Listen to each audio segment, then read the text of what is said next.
In the winter of 1968, 11-year-old Samuel Holt vanished from the town of White Pines, Michigan. His bike was found by the lake. His footprint stopped at the water's edge. No body, no witnesses, just the cold wind and silence.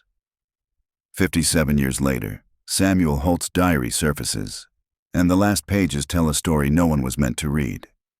This is the Lost Pages.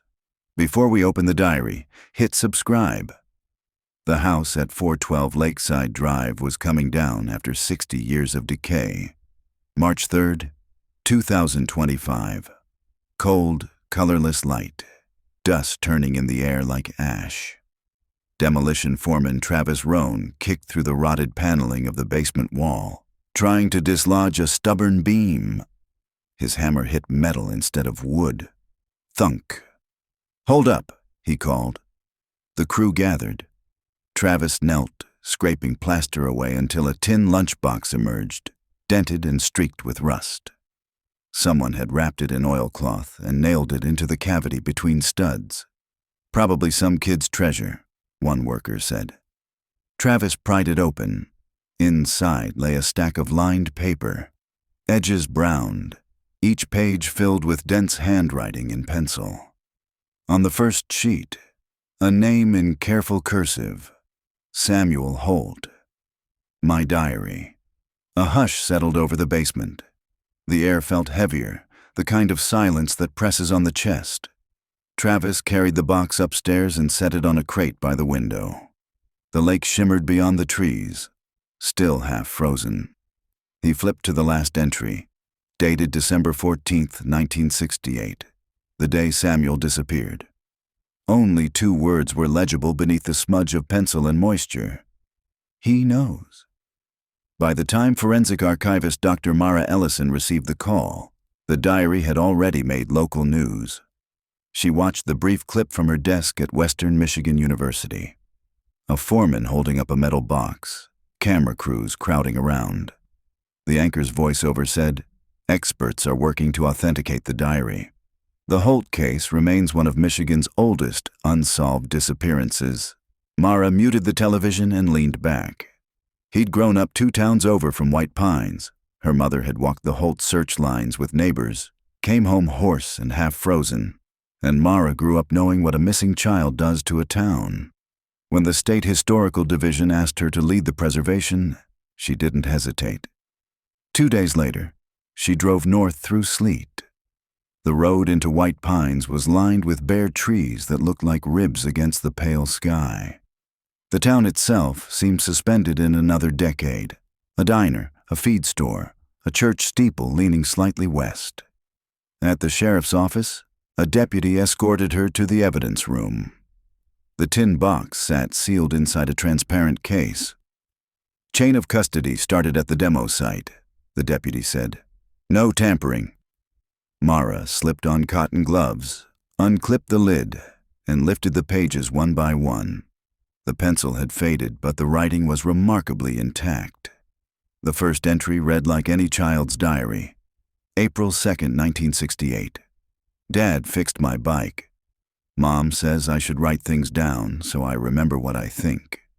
I think summer smells like paint and grass. I think the woods behind the lake have eyes. Mara frowned. The line felt older than 11. She turned the page. April 5th.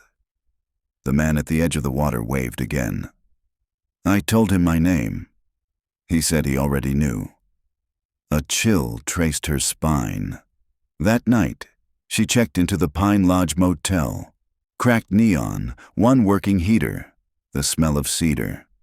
She laid out photocopies of the first 10 pages across the bedspread and began transcribing by lamplight. Samuel wrote almost every day until mid-December 1968. His tone shifted halfway through, from boyish excitement to unease.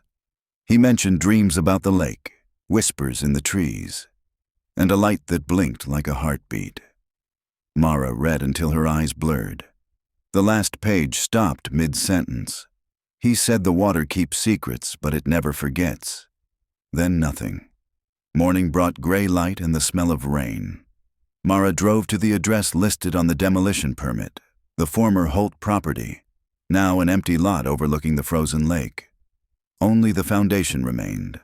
Moss-covered stone, bits of glass glittering in the dirt.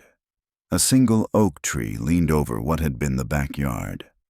She stood there for a long time, the cold biting through her gloves, the diary pages flickering in her thoughts like ghosts. When she turned to leave, something caught her eye, half buried near the roots of the oak. A small metal tag, the kind used for labeling luggage. She brushed off mud. One word etched in worn letters, SAM. The same tag appeared in a photo from 1968, the one of Samuel's bike by the lake. Mara slipped it into her pocket, heart pounding. She didn't believe in coincidences. Back at the motel, she opened her laptop and began a field log. Case, the Holt diary. Location, White Pines, MI subject. Missing child, presumed drowned. Objective, authenticate materials. Identify contextual anomalies. Under anomalies, she typed, diary condition inconsistent with 57 years underground. Graphite remains stable. Final entry suggests prior knowledge of threat. Then she stopped typing because the heater clicked off, though she hadn't moved. The silence was absolute. She turned slowly toward the window. Outside, through the fogged glass, a faint reflection stared back. Small, pale, standing at the edge of the parking lot. A boy, no older than 11, wearing a winter coat from another century. Before Mara could react, the shape blinked out, replaced by her own reflection and the dull glow of the motel sign. Her pulse hammered. She laughed under her breath. Nerves, exhaustion, suggestion. But when she glanced back at the desk, she saw moisture beading on the pages she'd laid out. Drops of water, cold and perfect, as if lifted straight from the lake. Morning light crept pale and thin through the motel blinds. Dr. Mara Ellison woke to the hiss of the radiator and the taste of metal in her mouth. She dreamed of water, slow, dark, soundless. The photocopies of Samuel Holt's diary still covered the desk, curling at the corners from the damp that hadn't been there the night before. She wiped the droplets away and told herself the condensation came from the faulty heater. But part of her, the quiet, unscientific part, knew better. She made coffee and opened her field notebook. Step 1. Forensic analysis of graphite pressure indentations. Forensic specialists could reveal erased or faded words by using oblique light and dusting powder. She didn't have a full lab here, but she'd brought a portable magnifier and a sheet of mylar film for graphite lifts. She laid one diary page flat, adjusting the lamplight to catch shallow grooves invisible to the naked eye. At first, nothing. Then, under the low angle, faint ridges appeared, pencil strokes pressed into the paper without graphite. She rubbed the surface gently with black toner powder and watched the ghost of a sentence emerge, letter by letter. He says the lake remembers faces. Mara's breath left her in a short exhale. She checked the date in the corner of the page. October 29th, 1968. The same week, Samuel's teacher had noted him absent from school for 2 days. She worked through another page, more indentations, half phrases. The man by the water. Don't tell Mom. He left something in the ice house. The words crawled across the paper like whispers caught mid-breath. By mid-morning, she drove to the old sheriff's office. The new deputy, Tom Ritter, was barely 30 and still wore his nervousness like a new uniform. He recognized her immediately. "You're the doctor with the diary," he said, shaking her hand. "Sheriff told me to give you access to the archives." The archives were a single room that smelled of mildew and dust. Inside, dozens of cardboard boxes held everything from old traffic citations to the original Holt case file. Mara found the folder within minutes, a slim stack of yellowed reports and Polaroids.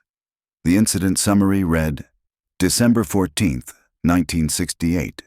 Subject Samuel Holt missing. Presumed drowned. Bicycle located 10 feet from shoreline. Minor scuffing on frame. Water search negative. Snow began 14:30. Search suspended after 4 days. No mention of witnesses. No fingerprints. No evidence of foul play. But one document caught her attention. An interview sheet from October, 2 months before the disappearance. The reporting party. Mrs. Carol Holt. Statement. Samuel said he met a man by the lake who talks through the ice. I checked. Nobody there. He's been sleepwalking. Said he hears knocking at night.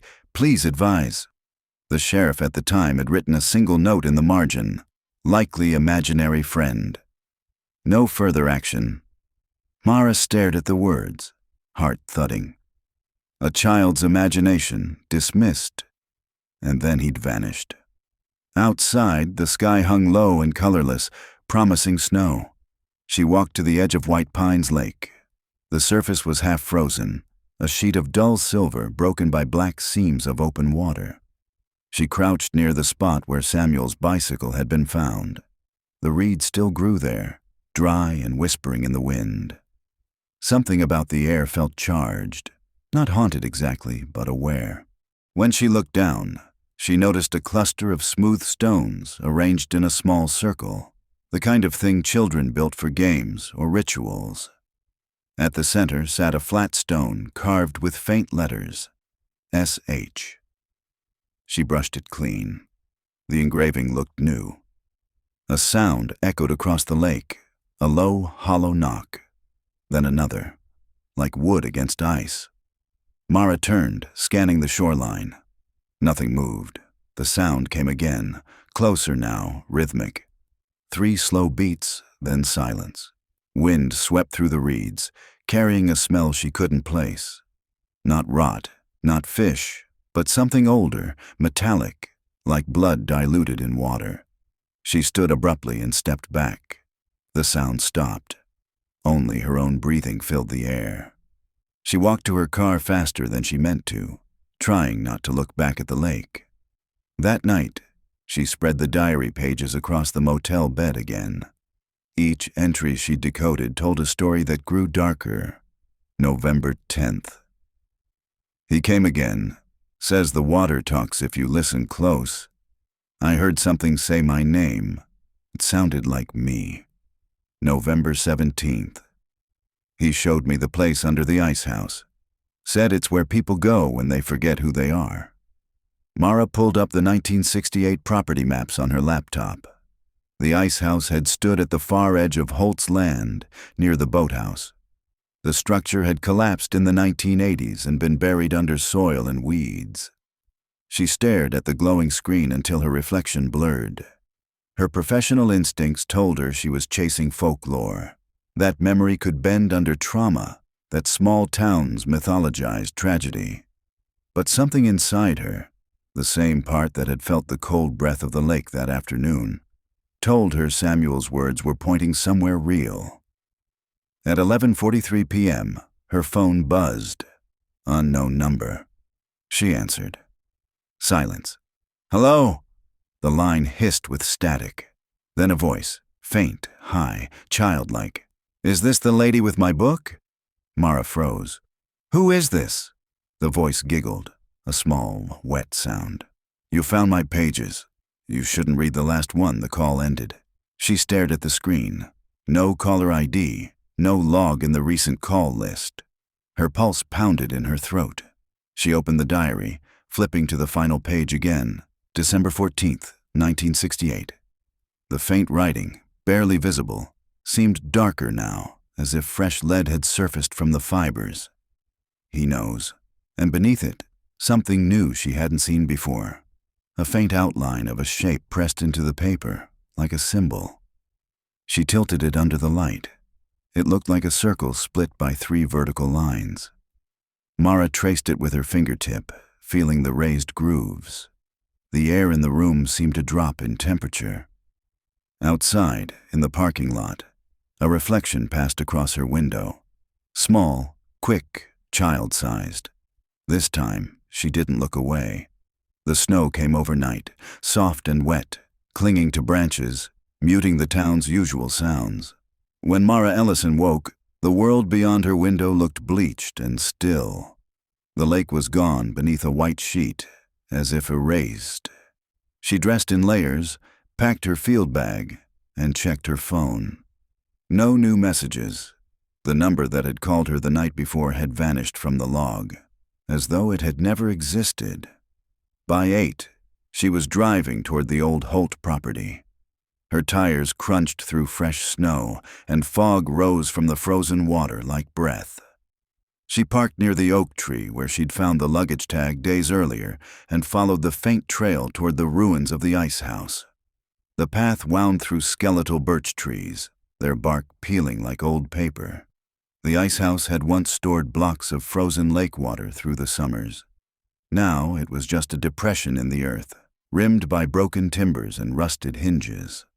A half-buried foundation stone jutted from the snow, engraved faintly with the year 1919. She stood at the edge of the pit and listened. Nothing but the soft hiss of wind. Then she heard it. That same hollow knock, distant, rhythmic. 3 beats. Silence. 3 more. Her breath clouded in the cold. She scanned the pit. No movement, no sound except the faint creak of ice somewhere beneath the snow. She climbed down carefully, boots sliding on the frozen slope. The smell down there was strange, metallic, earthy, like damp iron. Near one wall she saw an opening, a narrow gap between stones leading into darkness. Mara crouched, shining her flashlight inside. The beam caught something that shouldn't have been there. Wood paneling, intact, untouched by time. Her pulse quickened. The diary had mentioned the place under the ice house. She widened the opening with a crowbar from her kit and slipped through. The crawl space opened into a small chamber. Wooden shelves lined the walls, covered in dust and cobwebs. The air was dry, impossibly dry for a place that had spent decades buried beneath frost. She swept the beam across the shelves. Jars, broken tools, an oil lantern collapsed on its side. And then, on the far shelf, a small tin whistle. She picked it up carefully. The surface was etched with the same symbol from the diary, a circle crossed by 3 vertical lines. Her hand trembled. She bagged the whistle in an evidence pouch and kept moving. At the back of the chamber, the dirt wall was darker, softer, recently disturbed. She knelt and brushed away a thin layer of soil until her fingers struck wood. Something buried. A box. She dug until she could lift it free.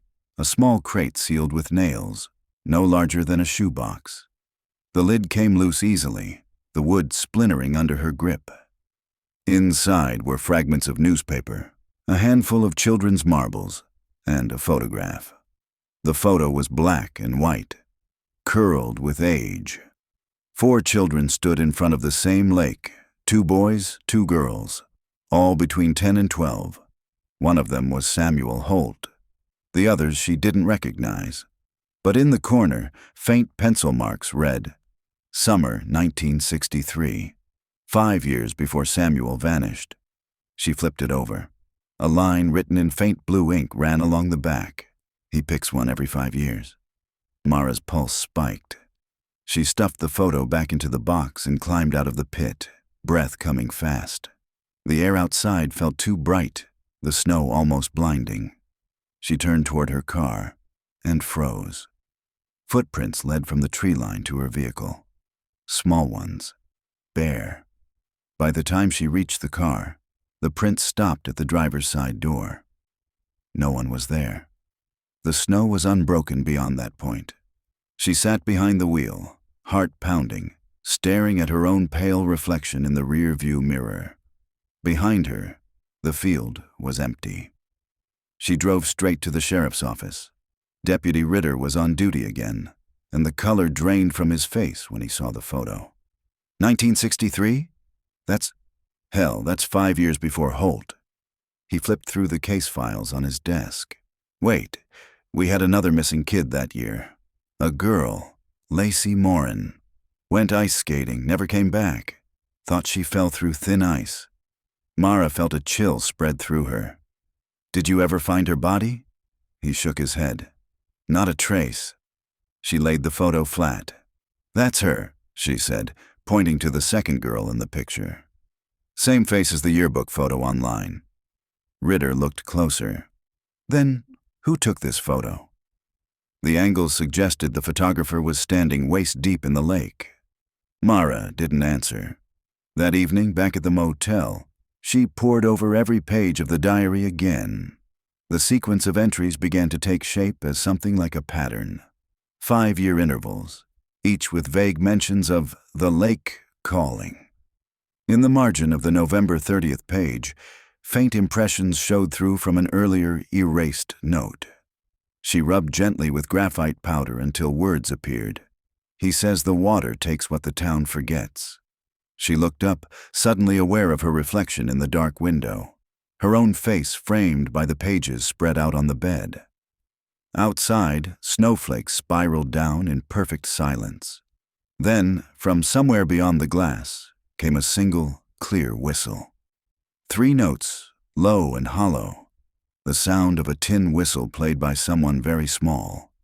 Mara turned off the lamp and stood in darkness. The whistle came again, closer now, directly outside her window. She forced herself to look. Through the frost, she saw him. A boy standing ankle-deep in snow, face turned up toward the light. Eyes pale and glassy, mouth half open as if breathing water instead of air. He lifted a hand and pointed toward the lake. The sound of the whistle faded into the hum of the motel heater kicking back on. When she blinked, he was gone. On the windowsill, something small gleamed under the lamplight, a marble, wet and glistening, etched with the same 3-lined symbol. Mara sat down slowly, the weight of the discovery pressing through her chest like a heartbeat she didn't own. She whispered to herself, "He picks one every 5 years." She flipped open her notebook, staring at the cadence. 1953, 1958, 1963, 1968. Then a skipped beat in 1973 and 1978.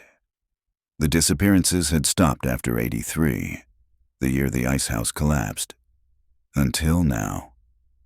Outside, the snow kept falling.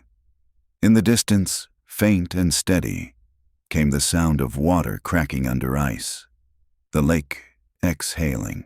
In the summer of 1987, 2 teenagers vanished from a county fair in Harper, Texas.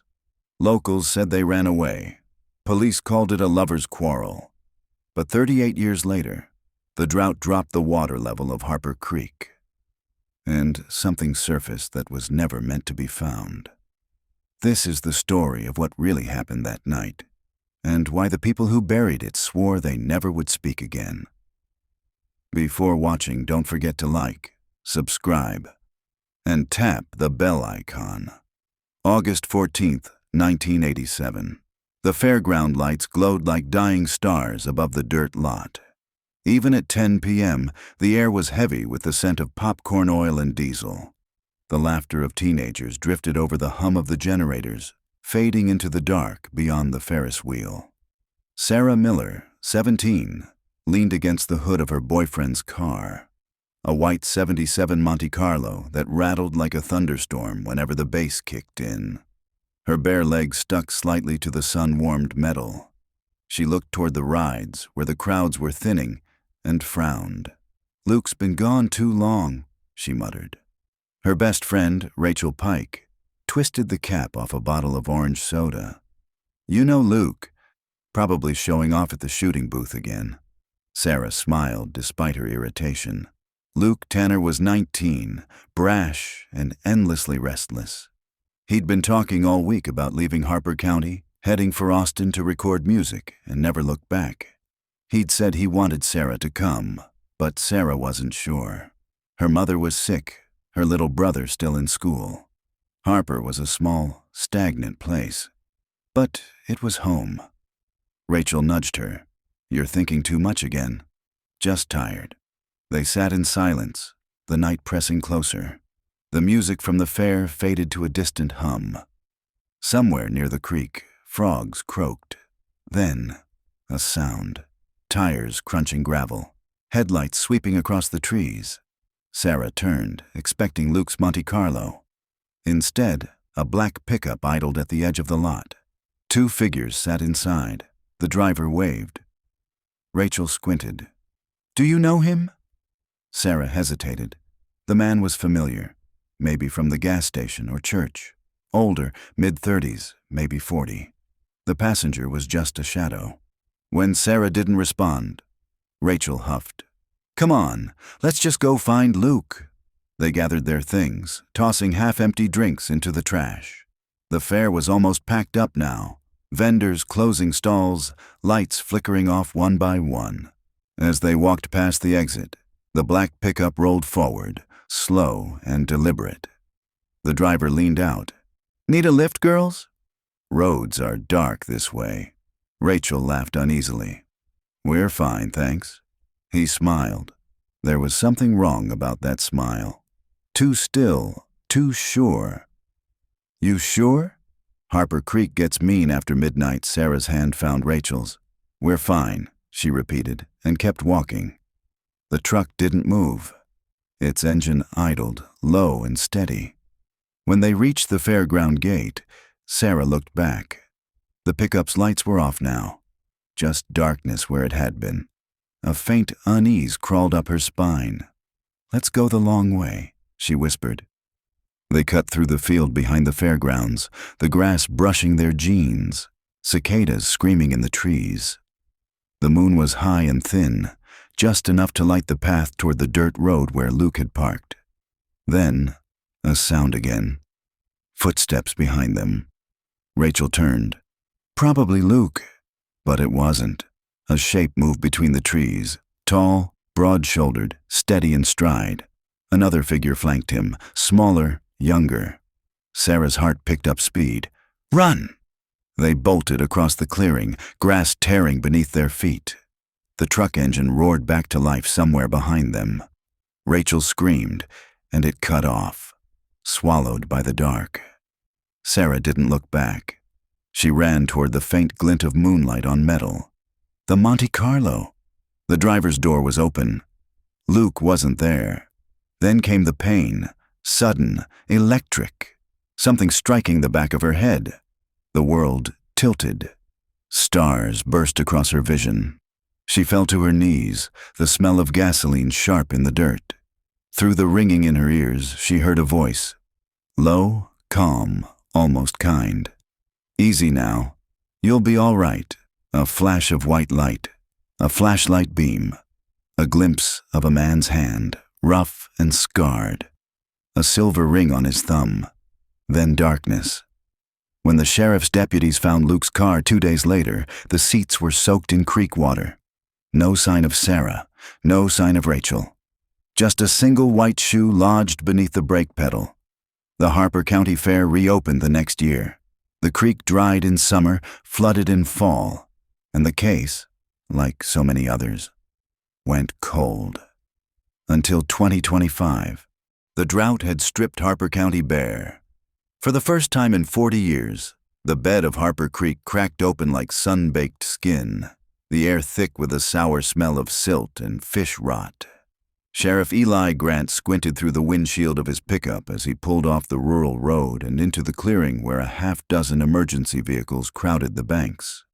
He'd seen the drought chew through lakes before, but not like this. Not enough to reveal what the earth had kept hidden. A deputy jogged up as he climbed out. "Sheriff, you're going to want to see this." Eli adjusted his hat and followed the deputy down the muddy slope. The sun had already dipped behind the tree line, leaving the sky bruised and violet. Crickets filled the silence, that same endless Texas hum that never quite died. At the bottom of the creek bed, yellow tape fluttered. A small team of forensics techs knelt beside a shallow trench. In it lay bones, not animal, not random. A human skeleton curled as if still shielding itself from something unseen. "Jesus," Eli muttered. The tech glanced up, At least 3 decades old, maybe more. Anyone call the university lab? They're on the way from Austin. You want to see this, though. The deputy pointed with his flashlight. Half buried in the mud beside the bones was something metallic. A pendant, dull and dented, its chain half snapped. Eli crouched, brushing the dirt away with his gloved thumb. The faint outline of an engraved letter shimmered beneath the grime. An S. He felt a tug in his memory, the way the name had haunted every Harper County file drawer since 1987. Sarah Miller, 17, last seen leaving the county fair. Missing, presumed runaway. The sheriff straightened, staring at the creek as if it might answer him. "Get this secured," he said quietly, "and call the county coroner. We're reopening the Miller-Pike file." By the time the scene lights went up, word had already spread. Harper was small, too small for secrets, though somehow it had managed to keep this one. Across town, the Harper diner was half empty except for locals glued to their phones. The news alert had hit every screen before the county even made a statement. Remains found at Harper Creek. Possible link to 1987 disappearance. In a corner booth, a woman in her 50s sat very still, her hand frozen around a coffee mug gone cold. Her name was Lydia Pike, Rachel's younger sister. She'd been 12 when Rachel vanished. She still lived in Harper, managing the diner her parents had owned. When the news anchor repeated the words, "cold case," Lydia's throat tightened. Her phone buzzed. Unknown number. She hesitated, then answered. "Ms. Pike," a man's voice said. "This is Sheriff Grant." "I'd like to speak with you when you can come by the station." Lydia swallowed. "You found them, didn't you?" "Too soon to say," he replied. His voice was steady, careful. "But I think we finally have something." The next morning broke flat and gray. Reporters had already gathered at the county courthouse, their vans parked crooked along the curb. Harper hadn't seen this much attention in decades. Inside, Sheriff Grant sifted through the original 1987 files. The paper smelled of mildew and failure. Polaroids of the fairground. Statements from teenagers now old enough to have grandchildren. An entire life's worth of grief and speculation. He flipped open the last page. The last entry from the previous sheriff. Case closed. Insufficient evidence. Probable voluntary disappearance. Eli sighed. Hell of a call to make on 2 kids who left everything behind. The door opened. Lydia Pike stepped in, clutching her purse like a shield. She looked like someone who had spent a lifetime waiting for the phone to ring. "Thank you for coming, ma'am," Eli said, standing. "I know this isn't easy." She nodded once, eyes scanning the cluttered desk. "You found Sarah's necklace, didn't you?" He blinked. "How'd you know it was hers?" "She wore it every day." S for Sarah. My sister had one too, an R. They bought them at the fair that night. Eli studied her face, the way she kept her composure like someone used to carrying loss quietly. "We haven't confirmed the identity yet. The lab's running dental and DNA, but I wanted to ask if you'd be willing to look over the old photos, maybe help us reconstruct where they might have gone that night." Lydia hesitated, then sat. "I never stopped looking," she said, "even when they told me to let it go." By evening, the remains had been transported to Austin for analysis. The forensic team had found fragments of a second set of bones tangled in the mud. Smaller, delicate, possibly female. And nearby, in a tangle of roots, they'd recovered something else, a cracked Polaroid. Its colors long faded but shape still visible. 2 teenage girls smiling beneath a Ferris wheel. Behind them, a dark pickup truck parked just beyond the fence line. Eli stared at it under the evidence light, the hair on his arms prickling. The file number stamped on the back read, Number 87-214, Harper County Fair. He turned the photo over, eyes narrowing at a smudge of ink on the bottom edge. A handwritten note, nearly erased by time. "She said we'd make it out tonight." He looked out the window toward the dark stretch of county road leading toward the creek. The drought had brought the bones back, but something else was rising with them. Something Harper had buried in more ways than one. The smell of old files clung to the sheriff's office long after Lydia left. By the time she pulled into the gravel lot behind her diner, the sun had already sunk below the pecan trees, leaving the windows mirrored black. She sat for a long moment with the engine idling, hands gripping the steering wheel until her knuckles blanched. Inside, the diner hummed with its usual late-night rhythm, the coffee machine sputtering, the jukebox sighing out country ballads nobody really listened to. A few regulars nodded at her as she passed, but she didn't stop to chat. She went straight to the back booth by the window, the one where Rachel used to sit after school, hair tied in a red ribbon, daydreaming about leaving Harper behind. Lydia still set a napkin and a glass of water at that seat every year on August 14th, a ritual no one talked about anymore. She took a slow breath, pulled her phone from her purse, and scrolled through the day's news updates. Remains believed to belong to missing Harper teens, unearthed after decades. Every headline hit the same way: clinical, detached, a story for the world, but a wound reopened for her. A bell jingled as someone entered. Lydia didn't look up until a voice said softly, "Still open?" A man in his late 30s stood near the door, wearing a denim jacket dusted with road dirt. He had that weary look of someone who'd spent a lifetime chasing ghosts. Jonas Quinn, the Austin reporter who'd covered every cold case within 100 miles. "I heard they found something," he said, sliding into the booth across from her. "And I heard you were there." Lydia frowned. "You drove all the way from Austin for rumors?" He smiled faintly. "Rumors are what truth grows out of. Not everything needs to grow," she replied. They sat in silence for a moment, the ticking of the wall clock loud between them. Jonas lowered his voice. "My editor's been pushing for a feature. The Harper Creek girls. They think people want resolution, but I think they want guilt." Someone to hate Lydia studied him. "And what do you want?" His answer came slow. "The truth. Whatever shape it's taken after all these years that night." Lydia dreamed again. Rachel laughing under the Ferris wheel lights, spinning in circles with her arms wide, the hem of her dress catching the wind. Then the sound of gravel, tires, headlights, that black truck idling by the gate. Lydia had been 12, waiting at home that night. Their mother had fallen asleep on the couch, cigarette burning low in the ashtray. Lydia had watched the headlights of every car that passed their house, imagining which one might be Rachel's. But Rachel never came home.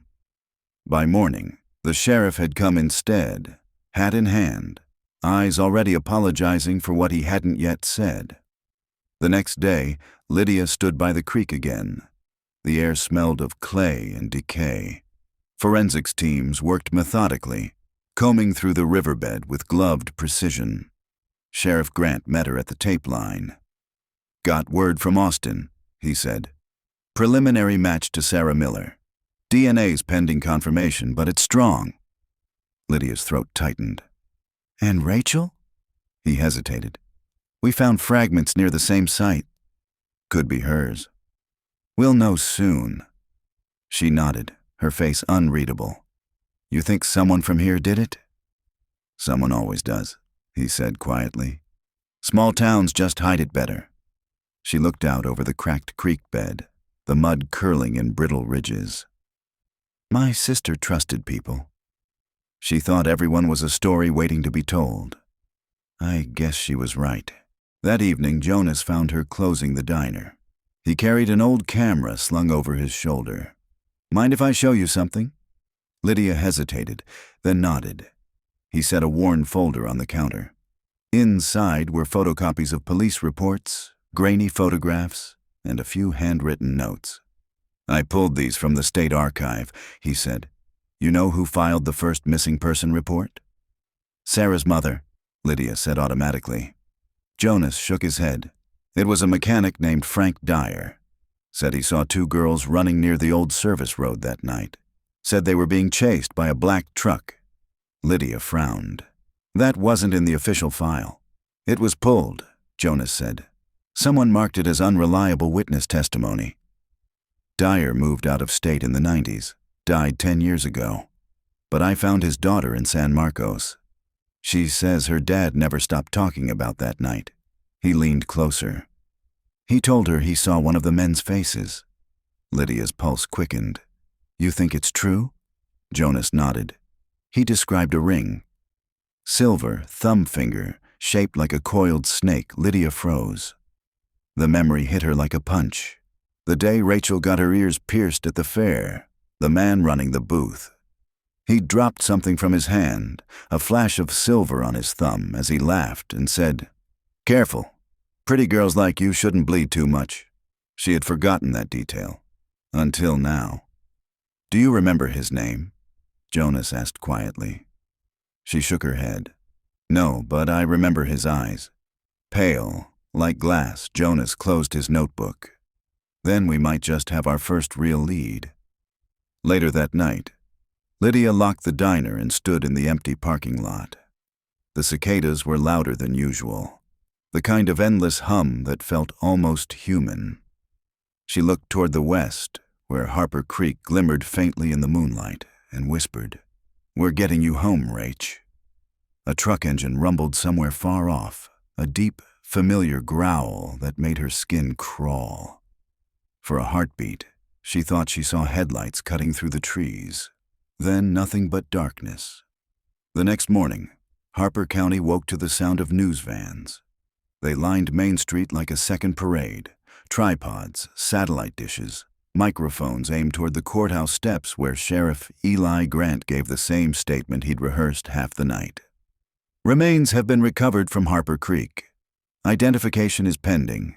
The investigation into the 1987 disappearance of Sarah Miller and Rachel Pike is now officially reopened. Cameras clicked. Someone shouted questions. Eli's jaw worked under the strain of measured patience. The town had lived in silence for nearly 4 decades. Now everyone wanted a piece of its ghosts. When the reporters dispersed, Jonas Quinn was the only one still standing near the steps. "You don't look like a man who believes in coincidence," he said. Eli eyed him. "You're not supposed to be here." "Neither are they," Jonas replied, nodding toward the creek in the distance. "Mind if I ask you something off the record?" Eli sighed. "You're gonna ask anyway." Jonas pulled a small photograph from his jacket pocket, the faded Polaroid of the girls under the Ferris wheel. He pointed to the shadowy truck in the background. "You ever run plates from 1987? "Old records got lost in a courthouse flood back in '98, Eli said. "Why?" "I think the driver owned more than one truck." Eli frowned. "You've been digging." Jonas nodded. "A man named Clint Harrow, local handyman, used to do odd jobs at the fairgrounds. Arrested twice, once in '86 for assault, once in '88 for trespassing. Charges dropped both times." "Who dropped them?" "Sheriff Tom Ralston." Eli's stomach tightened. Ralston had been his mentor, the man who'd handed him his badge 20 years ago. "You saying the old sheriff covered something up?" Jonas's tone softened. "I'm saying Harrow had friends in uniform, the kind that bury mistakes in mud and call it mercy." That afternoon, Eli drove out to the edge of town where Harrow's old property still stood. A single-story shack half swallowed by kudzu and time. The porch sagged under its own weight. A rusted for sale sign tilted in the yard. He ducked beneath the caution tape someone had tied across the door and stepped inside. Dust motes swirled in the thin bars of light slanting through the broken blinds. The place smelled like rain-soaked wood and something older, forgotten. A table stood near the center of the room, covered with yellowed newspapers, hunting knives, and empty liquor bottles. On the wall hung a cracked mirror. Eli caught his reflection, and then something else, a glint of metal wedged in the floorboards below. He crouched, pried it loose with his pocket knife, and held it up. a silver ring, coiled into the shape of a serpent, its head forming the clasp. The same ring Jonas had described. He stared at it for a long moment, feeling the past crawl out of its grave. At the county office later, Eli dropped the ring into an evidence bag and called Jonas. "You were right," he said. "Harrow owned a ring like that. I found it at his place." Jonas whistled softly. "He's still alive. Died in 2009. Heart attack. No family. So the ring outlived him." Eli leaned back in his chair. "You ever get the feeling the dead don't stay dead here?" "Depends who's listening," Jonas said. That evening, Lydia closed up the diner early. The news about Harrow had reached her before the sheriff could call. Small-town telegraph still faster than any official statement. She sat on her porch with a mug of coffee gone cold, staring at the field that led toward the fairgrounds. She remembered Harrow now, the man who fixed the generators at the fair, always smelling of oil and cigarettes. The way he'd lingered too long when handing back Rachel's dropped comb. She hadn't thought of him in years. Or maybe she had, in dreams she couldn't quite remember. A car pulled into her driveway, headlights off, quiet. Her pulse jumped until she saw Sheriff Grant step out. "Sorry for dropping by late," he said, approaching the porch steps. "Figured you'd want to hear it from me." Lydia motioned for him to sit. "It's Harrow, isn't it?" "Looks that way," he admitted. "But I don't think he worked alone." She looked at him sharply. "What makes you say that?" Eli hesitated. "The ring.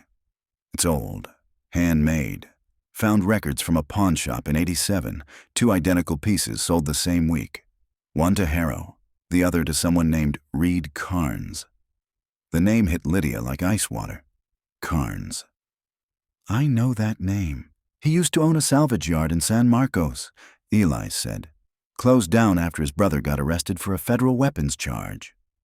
Reed vanished not long after Lydia's mind flickered back to something her father once said. The night Rachel disappeared, he'd seen a pickup parked near Harper Creek. Dark blue, maybe black, he'd told the deputy. Had a dent on the tailgate like a boot print. Eli showed her the Polaroid. "This look familiar?" Her breath caught. The truck behind the girls, faint but visible, had the same dent. Back in town, Jonas sat in his motel room, replaying the day's interview recordings. He stopped on Lydia's voice, soft but firm. Rachel thought everyone was a story waiting to be told. He opened his laptop and searched the name Reed Carnes. A few old citations popped up. Traffic violations, unpaid taxes, then nothing after 1989. It was like the man had vanished. But one record stood out. A bill of sale from a scrapyard auction dated June 1990. Purchaser, R. Carnes. Item, 1977 Chevrolet Monte Carlo. Non-operational, flood damage. Jonas's hands trembled slightly as he scrolled further. The VIN matched Luke Tanner's 1977 Chevrolet Monte Carlo per the incident report. He grabbed his phone and dialed the sheriff. "Eli, it's Jonas. I think I found your Monte Carlo. Carnes bought it 3 years after the girls vanished." A long pause. "Where?" "Warehouse lot outside San Marcos. And Eli, the deed's still active. Someone's been paying the taxes Eli drove out before dawn. Tires kicking up dust as the first pink light bled over the horizon. The warehouse sat at the end of a gravel road, locked behind a chain-link fence. He cut the engine, listening to the wind whistle through the gaps. A motion light flickered on, and from inside the warehouse came the faint creak of a door opening. Slow, deliberate, human. Eli's hand went to his holster. He called out, "Sheriff's Department." No answer. Then, from the darkness within, a low voice, calm and gravelly. "You found what you were looking for, Sheriff?" Eli froze. The voice was old, worn thin by time, but it carried the same slow cadence he'd heard on the old interview tapes from the '87 file. The voice of Reed Carnes. The warehouse door hung half open, creaking on its rusted hinge. Sheriff Eli Grant stood just outside the threshold, his flashlight cutting through the stale air. Dust drifted like ash in the beam. "Harper County Sheriff's Department," he called again, voice echoing through the emptiness. "If someone's inside, show me your hands." Silence, then a shuffling sound, the scrape of boots on concrete. A man stepped out from the shadows. He was older than Eli expected, somewhere in his 70s, face drawn and leathery like sun-cracked leather. His gray hair hung in wisps beneath a dirty cap, and a faint scar traced his jawline. He wasn't armed, at least not visibly. His hands hung loose, palms open. "Didn't mean to startle you, Sheriff," he said. His voice had a dry rasp, the kind that came from years of smoke and secrets. "Name's Reed Carnes." Eli kept his flashlight steady. "You've been hard to find. That's the point of leaving, son. You don't want to be found funny," Eli said. "Most men who disappear don't keep paying taxes on their land." A crooked smile tugged at the man's lips. "You found the Monte Carlo, didn't you?" Eli didn't answer. "Step away from the shadows, please." Carnes obeyed, slow and deliberate. The beam of light caught the glint of something silver on his hand. A ring, coiled like a serpent. Eli's gut tightened. "You mind telling me where you got that?" Carnes glanced down at it, turning it slightly between his fingers. "Gift. Long time ago. Back when I still had a friend to drink with Clint Harrow." Carnes chuckled softly. "Now that's a name I haven't heard in years." "Poor bastard." "You two worked the fairgrounds together." "Worked everything together. We built half the county's junk in those days. Rides, booths, repairs. You could say we kept the fun spinning." Eli's jaw set. "And the girls?" The smile faded. Carnes looked past him toward the door, as if measuring the distance to freedom. "I didn't touch those girls, Sheriff." "Then why'd you run?" "Because I knew who did, and I knew no one would believe me." Eli motioned to a folding chair near the wall. "Sit down." Carnes hesitated, then obeyed. He moved like an old animal, cautious, aware of every sound. Eli lowered his voice. "You owned a black pickup in '87. Carnes nodded slowly. "Had two. The black one and an old blue Ford. Both long gone now. One of them was seen near the fairgrounds the night Sarah Miller and Rachel Pike disappeared." "I heard." Eli took out the Polaroid and set it on the table between them. "Recognize this?"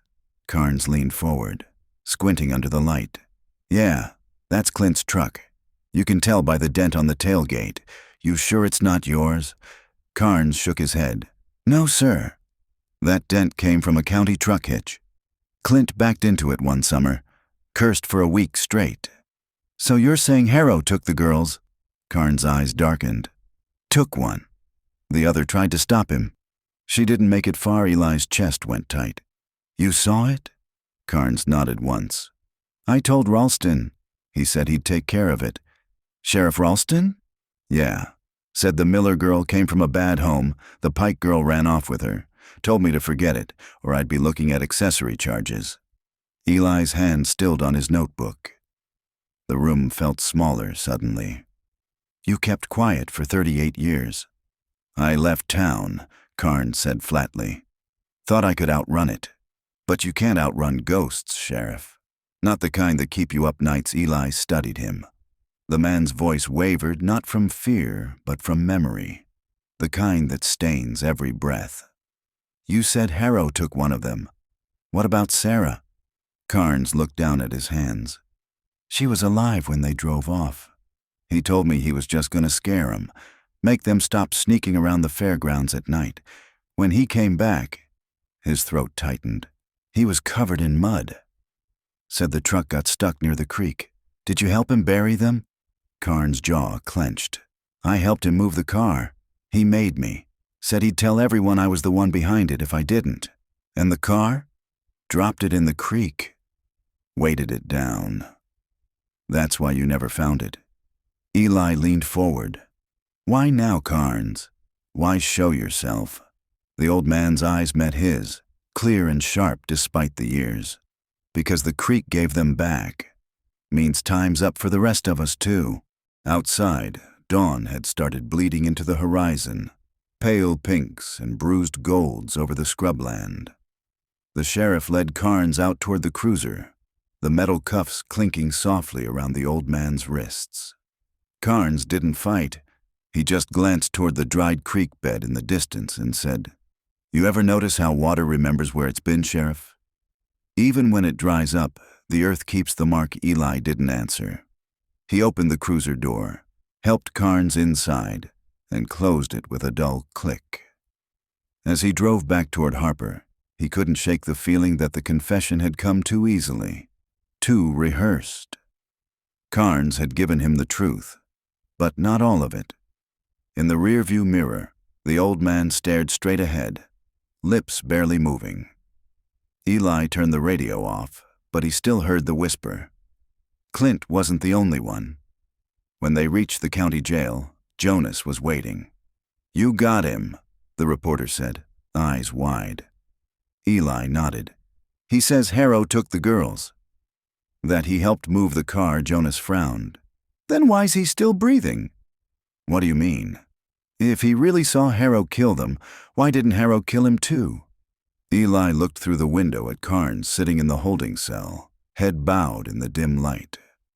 "That's the question," he said quietly. "And I think we're going to need to dig deeper, not just into the creek, but into this whole damn town." That night, thunder rolled over Harper County. The drought had finally broken, rain hammering against the earth that had held its secrets too long. And somewhere in the black water now rising again, something shifted, something that hadn't been buried as deep as everyone thought. By the time dawn broke, the rain had turned Harper Creek back into a river. The water tore through the dry gullies with violent purpose, swallowing the excavation site, scattering what little evidence they hadn't yet cataloged. Sheriff Eli Grant stood beneath the hood of his raincoat, watching as deputies waded through knee-deep mud, trying to secure what they could. The wind carried the sour smell of turned earth and gasoline. "Get those samples bagged," he shouted over the rain, "and keep the cameras rolling. If it moves, I want it recorded." The storm had been building for days, as if nature itself had been waiting for its cue. Now it fell in sheets, erasing tire marks, footprints, the past itself. Inside a canvas tent pitched on higher ground, Lydia Pike sat wrapped in a blanket, eyes fixed on the dark torrent below. Her clothes were soaked through. Her hair clung in damp strands to her cheeks. She'd insisted on coming back, even when Eli told her the site wasn't safe. She couldn't explain it, only that she needed to be there. "You can't undo 38 years in a night," Eli told her gently, stepping inside. "I'm not trying to," she said. "I just don't want the rain to take her again." Eli crouched beside her, lowering his voice. "We've got enough to confirm Sarah's ID. The lab matched the dental records this morning." Lydia's expression didn't change, but her eyes glistened. "And Rachel?" "Still waiting." She nodded slowly. "My mother used to say the earth remembers everything, that when you plant lies deep enough, the roots turn to ghosts." Eli looked out at the water. "Your mother wasn't wrong." By noon, the rain had softened into a mist. Jonas arrived, camera wrapped in plastic, notebook tucked inside his jacket. His shoes squelched with every step as he joined Eli at the edge of the site. "He talked yet?" Jonas asked. "Carnes?" "Not much. Keeps repeating the same thing, that he helped move the car. But I don't buy it. He's leaving something out." Jonas frowned. "What about Ralston? You think the old sheriff knew?" Eli didn't answer. His silence was confirmation enough. Jonas exhaled, glancing at the swollen creek. "You think there's still something down there?" "Always is," Eli murmured. That night, the storm broke into fragments. The roads were slick, the sky still pulsing with distant lightning. Lydia closed the diner early again. She sat at the counter, lights dimmed, watching the reflections of passing cars ripple across the window. When the bell above the door chimed, she didn't look up. "Closed," she called softly. Footsteps paused. Then, "Didn't come for food." She turned. Reed Carnes stood in the doorway. Her heart slammed against her ribs. How did you get out?" He lifted his cuffed wrists. The chain hung broken. The storm knocked out the maglock and the backup bolt didn't throw. "Old hardware, Sheriff." The power blinked, and so did your deputy. She backed away, one hand reaching for the phone behind the counter. "If you came here to—" "I came to tell you the truth," he interrupted. His voice was low, urgent. "They think I killed your sister." "I didn't. But I saw who did Clint Harrow," she whispered. Carnes shook his head. "No, Clint started it, but he wasn't the one who finished it." Lydia's breath hitched. "Then who?" He hesitated, eyes darting toward the rain-streaked window.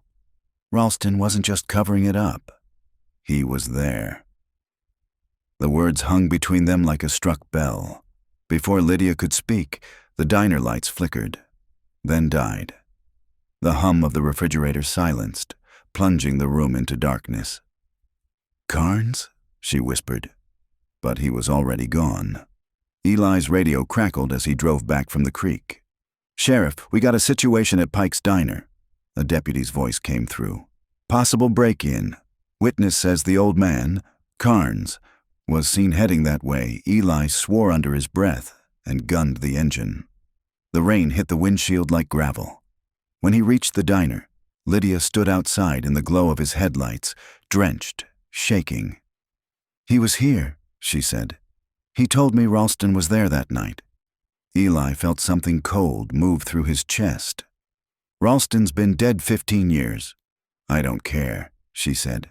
"He's still in this." Inside, the floor was wet where Carnes had tracked in mud. Eli followed the prints, 2 sets, both leading toward the back door. But outside, the rain had already begun to wash them away. At the jailhouse, the holding cell was empty. The broken cuff chain lay on the bench, glinting in the dim light. Jonas arrived minutes later, breathless. "You lose him." "Looks that way," Eli said. "He went straight to Lydia." "Why her?" "Because she's the only one who'll believe him." Jonas stared at the open cell door. "You think he's lying?" "I think he's scared," Eli said. "And scared men don't run toward people. They run toward absolution." He looked down at the floor. Muddy footprints trailed from the cell to the exit. The tread was uneven, like someone dragging a leg. "Where's he heading?" Jonas asked. Eli's eyes lifted toward the rain-blurred window. "Back where it started." They found Carnes the next morning at the edge of the fairground. The rain had stopped. Mist hung low over the empty rides. He sat on the steps of the old shooting booth, soaked to the bone, staring out at the Ferris wheel that hadn't turned in years. Eli approached slowly. "Reed." Carnes didn't look up. "Didn't run far, did I?" "You came home," Eli said. "Why?" Carnes' voice was barely a whisper. "Because the ground talks when it rains, Sheriff, and it told me where to find her." He pointed toward the overgrown field beyond the fence.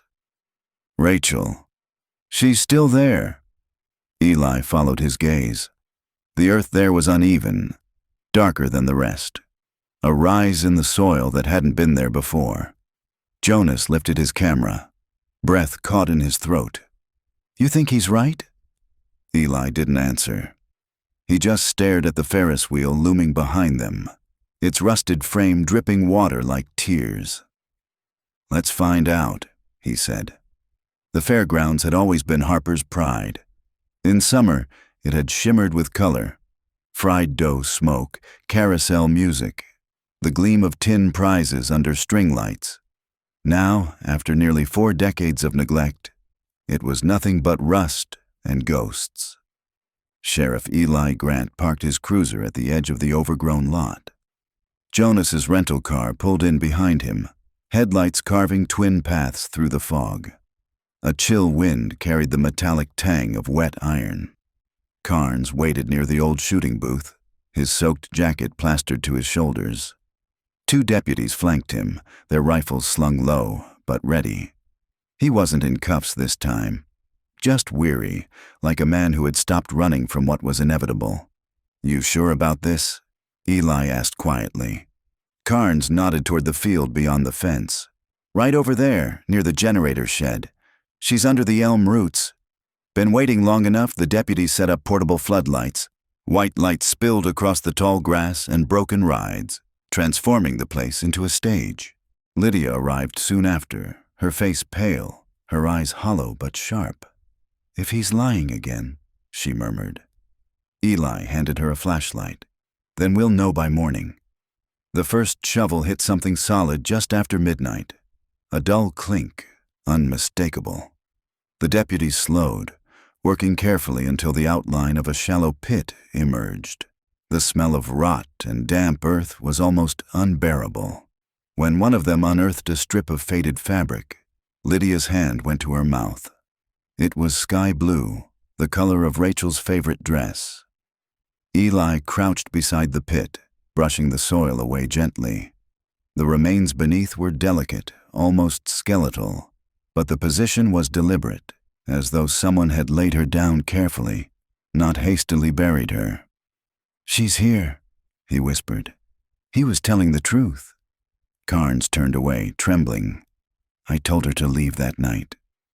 I begged her, but she wouldn't. She said Sarah was scared. Said she wouldn't leave her friend behind."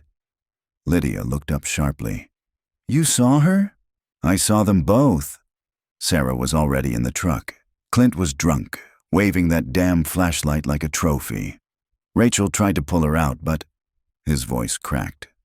Ralston came out of nowhere, said to get back in the truck, that he'd handle it, but he didn't handle it.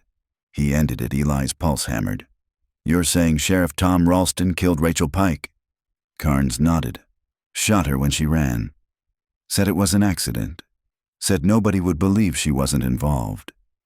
The words hung heavy in the air. Rainwater trickled through the disturbed soil, pooling around the bones like tears. By dawn, the medical examiner had arrived. The team worked in silence, cataloging every fragment, every thread. Jonas stood apart, his camera forgotten at his side. He'd seen plenty of stories about the past refusing to die, but never one that felt this personal. He glanced toward the Ferris wheel, a perfect silhouette against the rising sun. Somewhere inside its rusted spine, a single metal gondola creaked back and forth in the breeze. "Eli," he called softly. "Come look at this." The sheriff followed his gaze. The movement was steady, rhythmic, as if something inside was causing it to sway. Climbing the ladder, Eli's boots slipped on the wet steel. He reached the gondola and peered inside. At first, it looked empty. Then the light shifted. A small wooden box lay wedged under the seat. He pulled it free, wiped the grime from its surface. Inside were photographs. Polaroids curled with age, some stained with water, some still vivid. The girls, the fairgrounds, the creek. And in several of them, a man's face. Sheriff Tom Ralston. Lydia's breath caught when Eli laid the photos out on the hood of his cruiser. Her voice broke. "He was supposed to protect us." Jonas stared at the images, his journalist's instincts whirring behind his eyes. "This changes everything," he said. "He didn't just cover it up. He staged the investigation." Eli's expression hardened. He made everyone look the other way. And when Harrow died, he let the story die with him. Carnes spoke up from the back of the cruiser. Ralston was smart, kept trophies, but not for pleasure. For control. If anyone ever turned on him, he had proof they were dirty too. "Did he keep them here?" Eli asked. Carnes nodded toward the fairground office at the far end of the lot. He had a safe in the floor. Right under the Ferris wheel generator, Eli grabbed a crowbar from his trunk. Jonas followed, camera slung over his shoulder, every instinct humming. The office was barely standing. Wallpaper peeled in strips, and a nest of old fare tickets littered the floor. Eli found the generator, a rusted hulk, and, beneath it, the faint outline of a metal panel. He pried it open. Inside lay a rusted safe, half filled with rainwater. He reached in, pulled out what remained: a revolver wrapped in a plastic tarp, 2 cassette tapes, October 13th, 1987, Tape 1, and October 14th, 1987, Tape 2. 2, and a single badge, tarnished but still legible. Sheriff Tom Ralston. Jonas swallowed hard. "That's your smoking gun." Eli looked at the badge, then at the gun. "No," he said quietly. "That's his confession." Later that morning, as the rain clouds broke and sunlight spilled across the fairground, Lydia stood beside the patch of turned earth where her sister had lain for 38 years.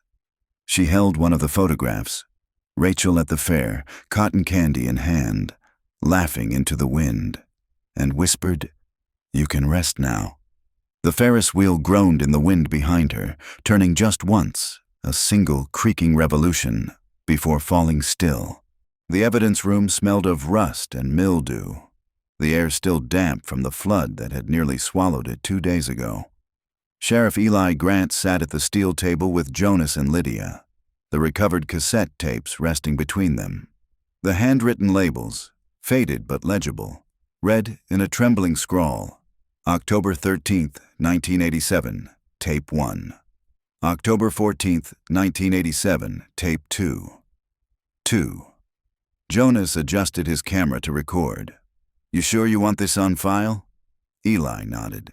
"If this is what it looks like, the world deserves to hear it." He slipped the first tape into the old player.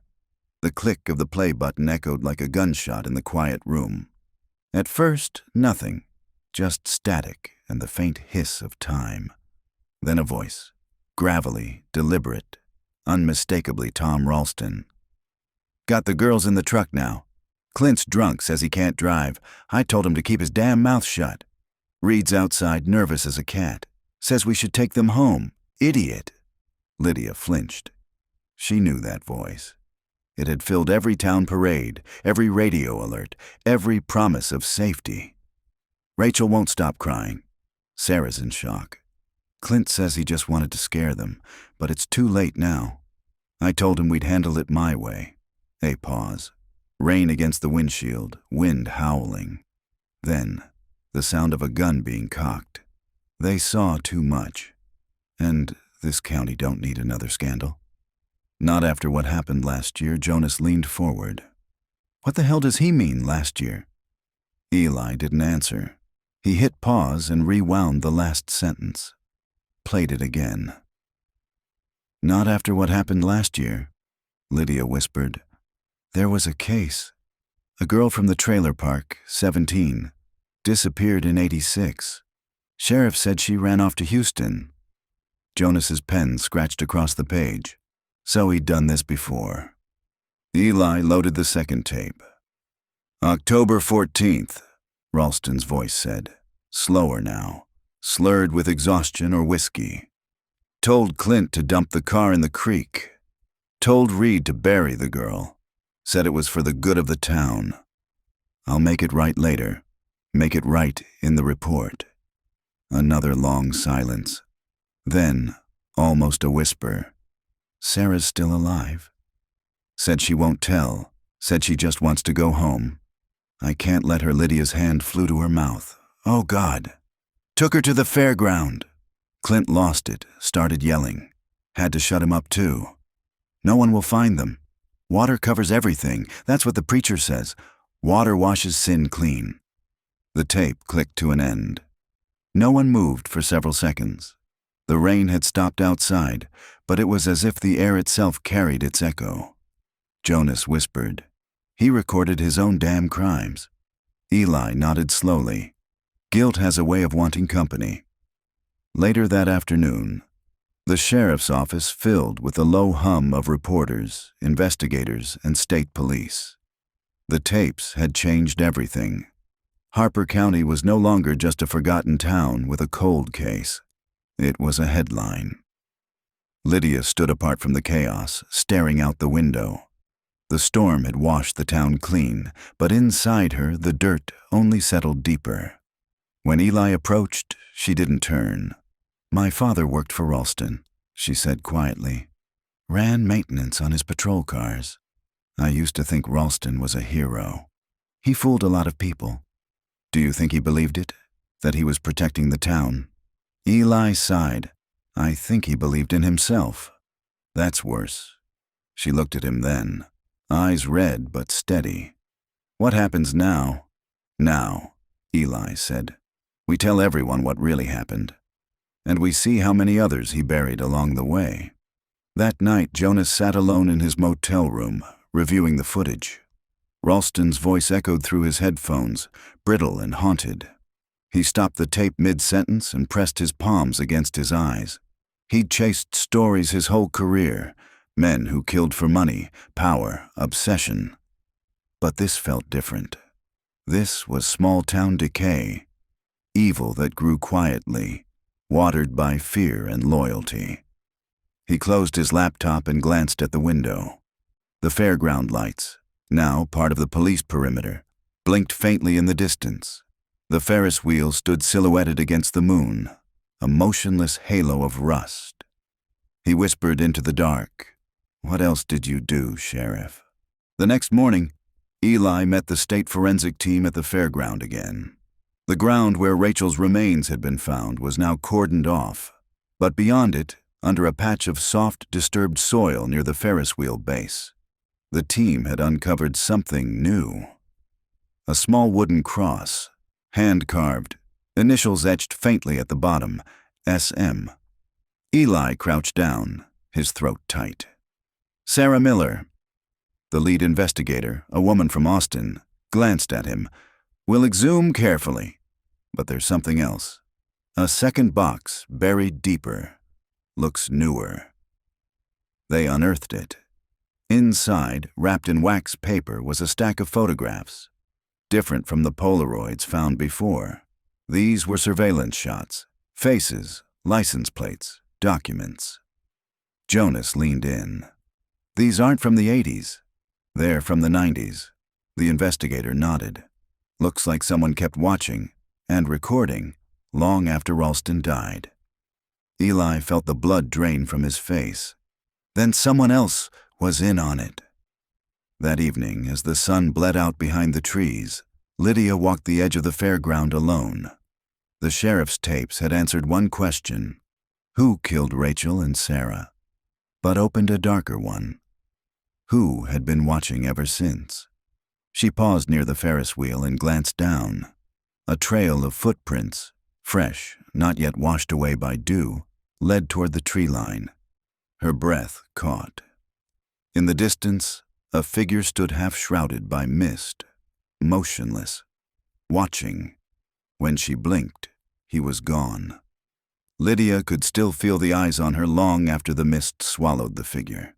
She hurried back toward the floodlights, mud sucking at her shoes, heart pounding against her ribs. She told herself it was only one of the deputies, someone finishing paperwork or checking the perimeter.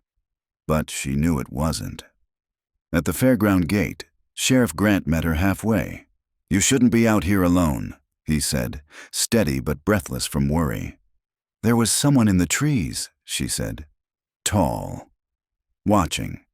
He swept his flashlight toward the woods. The beam caught only fog and the gleam of wet bark. "No fresh vehicles on the road. Whoever it was, they're gone." "They were here, Eli." He nodded slowly. "Then they'll be back." At dawn, he stood in the office trailer reviewing the photographs recovered from the second box. Jonas had sorted them across the table, his journalist's mind already mapping connections. Polaroids from 1987 on one side, modern 35mm prints on the other. "Different cameras, same style," Jonas said. "Same vantage points, too. Look at this." He pointed to two nearly identical shots of the old diner, one dated August 1987, the other 2003. Whoever took these stood in the same place, Eli frowned.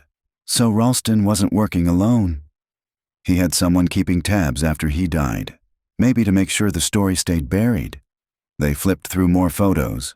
Shots of Lydia opening the diner each morning, of Jonas interviewing townsfolk, even one of Eli at the courthouse steps 2 days ago. Jesus, Jonas whispered.